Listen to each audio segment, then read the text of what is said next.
Nobody paid any attention to you, though. You were just a kid on the Oh, corner. nobody paid attention to kids in them days. The place was full of kids then. Yeah. Around by the 1,000. Yeah. Is there anything else you remember about that miners' union episode? No, I can remember. Yeah. What was it like in those 10 days between the? It was quiet, very quiet and Butte.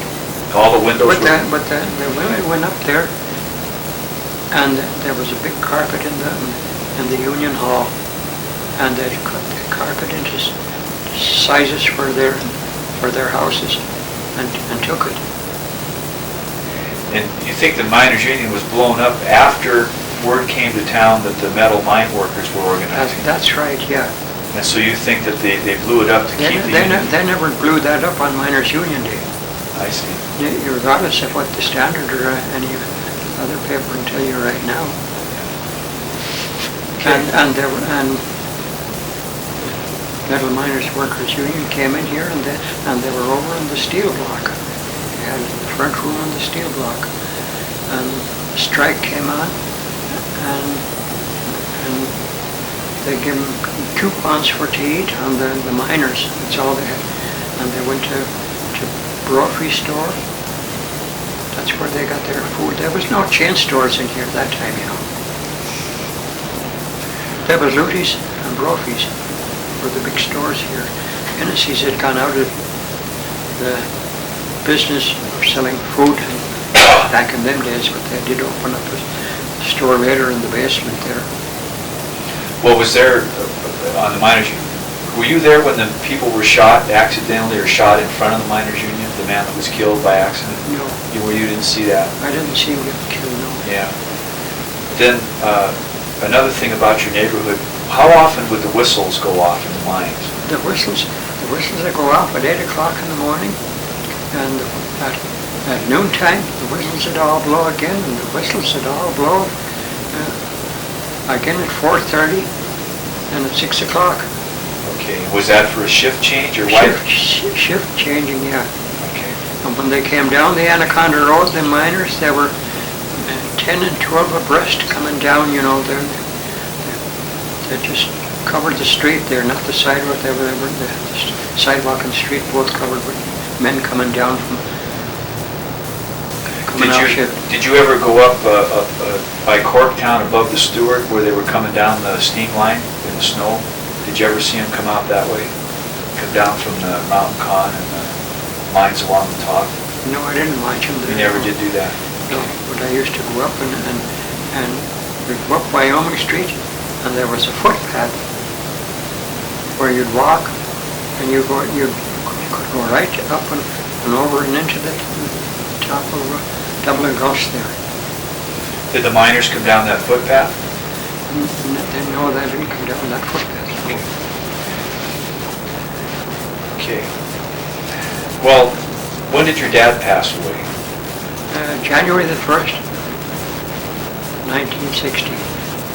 So you were here with him for about 4 years before he died? Yeah. And what did he die from? From silicosis. That's the miner's consumption. Did he come home and spend some time at home before he passed away? Well, he was in bed sick for a week or 10 days. He used to have to sit down on his bucket going up to the Anaconda. He was all in with that miner's con, you know. What was it like to have him in the house? Was he just coughing all the time? Well, they cough all the time, yeah. And did he have trouble catching his breath? And so was it hard for you to see that, or what was that like? It was. All the miners was like that. They got the miner's con. So you go out to the cemetery out there and you'll see them, they're all from 39 to 42 years old, the biggest part of them out there. Yeah. And then when did your mother pass away? She died 2 years later, January the 2nd, 1918. And what did she pass away from? She just got all in and got sick and died. And what happened to you kids? My 4 sisters were over in St. Joseph's Orphans Home in Helena when she died. They had already taken them over there. And I was at home. We were at 493 East Park Street that time, the corner of Oklahoma and Park Street. So she knew that she was going to die and she took Oh, the she knew kids? she was going to die, yeah. Was she working, trying to keep everything together or what? She worked and worked and worked. She was wore out. What was she doing? What was she Well, working? she had the rooming house down there, and I was quite a bit of help. Mopping the stairs and mopping the halls and stuff like that, and cleaning up after somebody moved out or moved in. You'd have to clean up the place with it. It was all coal and wood stoves in, and everybody had their own little shed out in the back. And that was at 493 East Park? 493 East Park. There was a store downstairs. So your mother'd get up early and work till real late? Is that what made her so tired? She just got worn out from working, yeah. Yeah. So what happened after she passed away? The girls were over in Helena. What happened to you? I went with my Uncle Dan up to Walkerville. And where did you go to school then? I went to the St. Lawrence's there to school. And when did you graduate from St. Lawrence? In 1919. Now, up in Walkerville, did you know Con Green? I knew Con Green, but I didn't know him back in them days. Oh, I see. Later, after I come back in 32, I knew Con Green. Well, so who were some of your friends when you were at St. Lawrence? Oh, I had all kinds of kids like that. Like,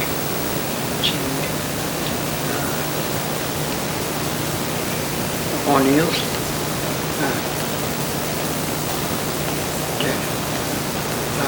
Dan O'Neill. He was the father of Emmett. Is that his name, Emmett O'Neill? He was up here at St. Pat's. Kevin O'Neill, yeah. Father Kevin O'Neill's uncle. I was going to school with him and with John Sheehan. John Sheehan was the probation officer at that time.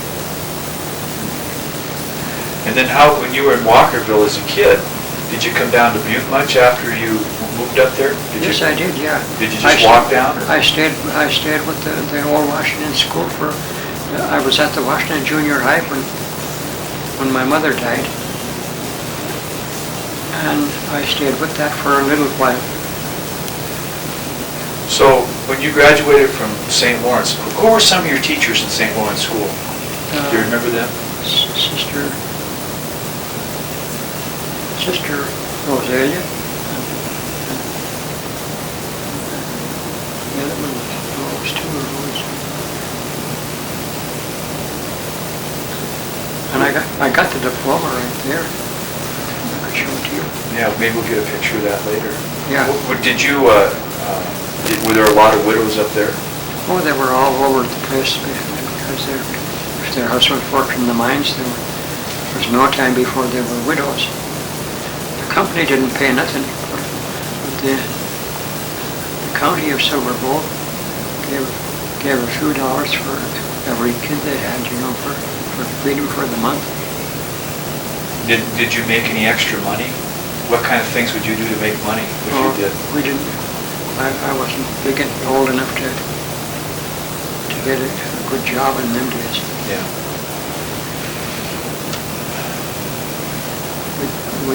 We'd go along the track and pick up with the gunny sack and pick up coal, so that we have coal at home.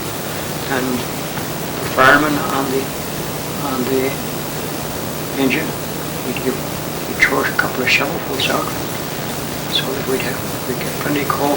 Well, had you heard the story? You left for Ireland in 1919 in June, right? Yeah. But in December of 1919, young Pat Green was shot to death. Yeah, taking coal out of the western coal yards up there just below the tracks. Yeah. Did you ever hear the details of that story? Well, them coal cars just sat on the track there, and they weren't in the yard; they were on the tracks outside there. There was no fence outside of them. So the kids would go along once in a while and climb up and take a couple of lumps of coal. So this kid climbed up on top of the coal car, and the watchman shot him, killed him.